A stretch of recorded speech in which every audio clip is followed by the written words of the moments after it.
Hello everyone, आप सभी का स्वागत है मेरे YouTube channel steno aspirant with खुशी।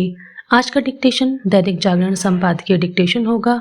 अगर आप मेरे चैनल पर नए आए हैं तो चैनल को ज़रूर सब्सक्राइब करें और अगर आपको आज की डिक्टेशन अच्छी लगे तो वीडियो को लाइक करें, चैनल सब्सक्राइब करें और कमेंट करके ज़रूर बताएं। Ready, start. अंतर्राष्ट्रीय संबंधों की गाड़ी परस्पर हितों के ईंधन से ही आगे बढ़ती है। वैश्विक परिदृश्य पर आकार ले रहे परिवर्तनों के अनुसार ही देशों को नए सिरे से अपनी नीतियों की दिशा मोड़नी पड़ती है ताकि उनके हितों की पूर्ति होती रहे। यहाँ यह फिर से दोहराना सही होगा कि विश्व में कोई किसी का न स्थायी मित्र होता है और न स्थायी शत्रु। यहाँ केवल हित ही शाश्वत होते हैं। भारत को भी इस वास्तविकता से दो चार होना पड़ा है जिसमें उसने आर्थिक, वाणिज्यिक एवं सामरिक मोर्चे पर उत्पन्न लहरों के भंवर में अपनी नैया पार लगाने के प्रयास किए हैं। हितों के विरोधाभास की झलक कई पहलुओं से मिल सकती है। जैसे डोनाल्ड ट्रंप अक्सर प्रधानमंत्री नरेंद्र मोदी को अपना करीबी मित्र बताते रहते हैं, लेकिन टैरिफ लगाने को लेकर उन्होंने कोई संकोच भी नहीं किया। ऐसा ही मोदी और शी चिनफिंग के मामले में देखने को मिला, जहां निजी संबंधों का ताना बाना सीमा पर तनाव भड़कने को नहीं रोक पाया। पैराचेंज। इस समय आर्थिक, वाणिज्यिक एवं सामरिक मोर्चे पर उत्पन्न हुई चुनौतियां यही मांग करती हैं कि भारत अपनी पूरी ऊर्जा उनसे निपटने पर लगाए।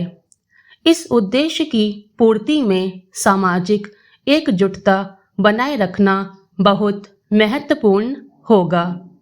ऐसे में सभी राजनीतिक दलों एवं सियासी ताकतों की यह जिम्मेदारी हो जाती है कि वे ऐसा कुछ भी ना करें जो भिन्न भिन्न समूहों के बीच सौहार्द बिगाड़े।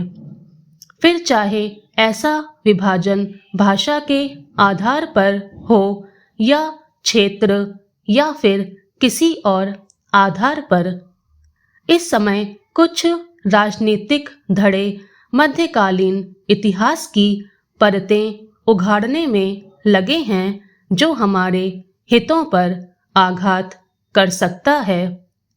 यह सत्य है कि मध्यकाल में आतंकी आक्रांताओं ने हिंदुओं के उपासना स्थलों को जिस प्रकार ध्वस्त किया, उसकी पीड़ा आज भी समुदाय के मन में गहरी टीस पैदा करती हैं।